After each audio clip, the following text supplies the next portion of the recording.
नमस्कार प्रिय दर्शकों, एक बार फिर आपका स्वागत है हमारी यूट्यूब चैनल प्राचीन ज्ञान सच्चा ज्ञान में। प्रिय दर्शकों, आज फिर नया वीडियो नई जानकारी लेकर हम हाजिर हुए हैं। आज की जो कहानी है, आज का जो प्रसंग है, एक सांप और एक नेवले की कहानी है। प्रिय दर्शकों, आज की कहानी बड़ी ज्ञानवर्धक है और बड़ी प्रेरणादायक कहानी है। इस कहानी को पूरा सुने। सांप और नेवले की बहुत सी कहानियां आपने सुनी होगी, लेकिन आज जो हम कहानी आपको बताने वाले हैं, ये कहानी बड़ी मोटिवेशनल कहानी है। ये कहानी आपको आपके जीवन में ढेर सारी प्रेरणाएं देगी। इस कहानी के अंत में सांप एक ऐसा राज बताता है, एक ऐसी बात बताता है जो इंसान का भाग्य बदल सकती है, इंसान को धनी बना सकती है, इंसान की गरीबी का नामो निशान मिटा सकती है। प्रिय दर्शकों, और नेवला एक ऐसी बात बताता है कि जिसे व्यक्ति अपने जीवन में वो सब कुछ हासिल कर सकता है जिसकी वो सदैव कामना करता है। उसके जीवन में कभी कोई बीमारी नहीं हो सकती, कभी किसी भी संकट में वो नहीं फंस सकता। सांप और नेवले की ये दोनों बात बड़ी अनमोल बातें हैं, इसलिए वीडियो को अंत तक देखें ताकि आपको संपूर्ण जानकारी हासिल हो। प्रिय दर्शकों, कहानी शुरू करने से पहले जो लोग हमसे नए जुड़े हैं वो हमारे चैनल को सब्सक्राइब करें, अच्छे अच्छे कमेंट किया करें, बेल आइकन ऑन करना ना भूलें ताकि हर आने वाली वीडियो का नोटिफिकेशन सबसे पहले आपको मिले और आप उसका फायदा उठा सकें। शुरू करते हैं प्रिय दर्शकों आज की प्यारी सी कहानी, ये प्यारा सा वीडियो। प्रिय दर्शकों, प्राचीन काल समय में एक नगर में एक पंडित जी रहते थे। पंडित जी की पत्नी और पंडित जी दोनों का जीवन बड़ा हंसी खुशी था। उनके जीवन में कभी किसी चीज की कोई कमी नहीं रहती थी। दोनों का जीवन सुखी व्यतीत हो रहा था। कुछ दिनों बाद में पंडित को एक पुत्र की प्राप्ति होती है। जब पंडित के घर पुत्र की प्राप्ति होती है तो बड़ा हर्ष उल्लास का माहौल होता है। दोनों पति पत्नी बड़े खुश होते हैं, बड़े आनंदमयी होते हैं कि उनके घर एक पुत्र की प्राप्ति हुई है। अब तो उनकी खुशी में चार चांद लग जाते हैं। पंडित अपने पुत्र से बहुत प्रेम करता है और अपने पुत्र को कभी किसी चीज का कोई दुख नहीं होने देता। पंडित सोचने लगता है कि मेरा पुत्र अभी बहुत छोटा है और मेरे पुत्र के लिए इसको एक ऐसा साथी की जरूरत है जो इसके साथ हमेशा रह सके और इसके साथ खेल सके। एक ऐसे जानवर की तलाश करता है जो पंडित के पुत्र के साथ खेल सके, उनके साथ रह सके। एक ऐसे पालतू जानवर की पंडित तलाश करता है। पंडित बड़े बड़े शहरों में जाता है, काफी बड़े बड़े कुत्ते देखता है, लेकिन कुत्तों को देखकर सोचने लगता है कि कुत्ते मेरे पुत्र को नुकसान पहुंचा सकते हैं, इसलिए वो कुत्ता नहीं लेके आता। काफी सारी बिल्लियां भी देखता है, लेकिन वो बिल्लियों को भी नहीं लेके आता। काफी सारे खरगोश देखता है, लेकिन वो खरगोश को भी नहीं लेके आता। इसी तरीके से वो काफी सारे जीव जंतु देखता है, लेकिन उनमें से पंडित को एक भी पसंद नहीं आता जो उसके पुत्र के साथ खेल सके, उसके पुत्र के साथ रह सके और वक्त आने पर उसके पुत्र की सुरक्षा भी कर सके। ऐसा कोई जानवर पंडित को नजर नहीं आता। अंत में पंडित परेशान होकर अपने घर के लिए शहर से रवाना होता है। तभी रास्ते में एक मदारी को पंडित देखता है। मदारी को देखने के बाद मदारी के पास वो पंडित जाता है तो देखता है कि मदारी के पास दो नेवले थे और दोनों बड़े ही समझदार थे। पंडित उस मदारी से कहता है कि मदारी भाई, आपके पास दोनों ही बड़े समझदार नेवले हैं और इनमें से यदि आप एक नेवला मुझे दे दें तो आपका बहुत बड़ा एहसान होगा और इसका जो भी मूल्य होगा वो हम आपको पूरा देंगे। वो मदारी पंडित से पूछता है कि पंडित जी, आपको किस काम के लिए नेवले चाहिए? तब पंडित कहता है कि मेरे एक छोटा पुत्र है और उस पुत्र का कोई साथी नहीं है, इसलिए मेरे पुत्र के साथ रह सके, मेरे पुत्र की सुरक्षा कर सके, ऐसा समझदार नेवला मुझे दे दीजिए। प्रिय दर्शकों, वो मदारी उस पंडित को एक नेवला देता है जो बड़ा वफादार था और समझदार था। वो पंडित उस नेवले को लेकर के अपने घर पे आ जाता है। अपने घर पे ला करके अपने पुत्र के साथ उसको उठाना बैठाना शुरू करता है। लेकिन पंडित की जो घरवाली थी वो नेवले से बड़ी नफरत करती थी। उसको हमेशा से यही लगा रहता था कि नेवला कभी न कभी मेरे पुत्र को जरूर नुकसान पहुंचाएगा, इसलिए वो नेवले से बड़ी नफरत करती थी। उधर पंडित उस नेवले से उतना ही प्रेम करते थे जितना अपने पुत्र से किया करते थे। पंडित अपने पुत्र को और उस नेवले को दोनों को एक समान प्रेम करते थे और दोनों को दिल से चाहते थे। एक दिन की बात है, पंडित की घरवाली बाजार में सब्जी लेने के लिए जाती है।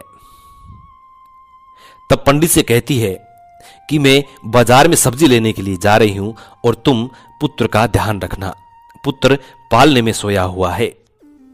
इतनी कहकर पंडित की घरवाली बाजार में चली जाती है और पंडित अपने पुत्र के पास अपने घर पे रहता है।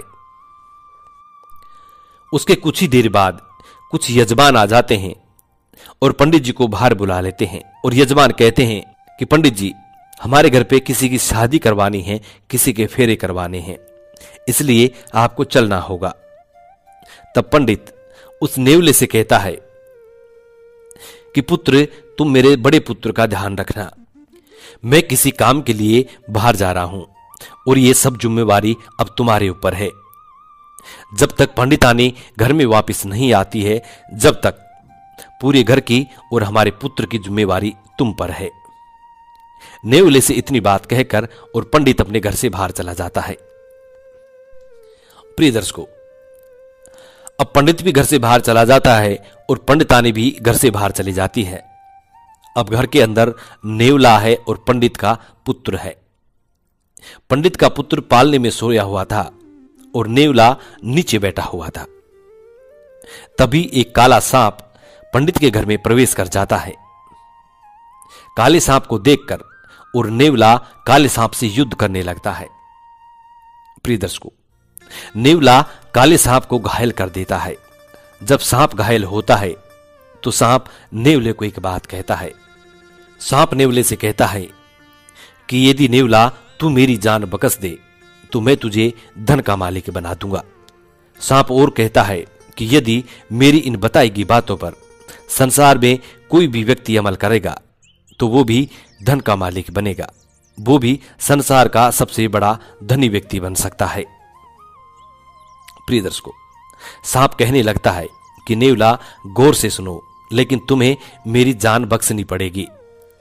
सांप कहता है कि जहां मैं रहता हूं, जहां मेरा निवास स्थान है, जहां मेरी बांबी है, यदि संसार में कोई भी व्यक्ति मेरी बांबी के ऊपर, मेरी बांबी के मुख पर यदि गाय का एक कटोरी कच्चा दूध और एक पतासा डालकर यदि कोई बंदा 11 वर्ष तक रोज रखता रहे तो उसको मैं स्वयं धन ले जाकर देता हूं और वो उस खजाने का मालिक बन सकता है जिस खजाने का मालिक मैं हूं। प्रिय दर्शकों, और ये बात सही भी है। जो भी भूत प्रेत होते हैं और जो भी पितृ योनि में होते हैं, उनका वास 11 वर्ष तक का होता है और 11 वर्ष के बाद वो अपना स्थान चेंज करते हैं। इसलिए ये बात बिल्कुल सत्य है। लेकिन नेवला, सांप की इतनी बात सुनने के बाद भी नेवला सांप को नहीं बख्शता है और सांप के टुकड़े टुकड़े कर देता है।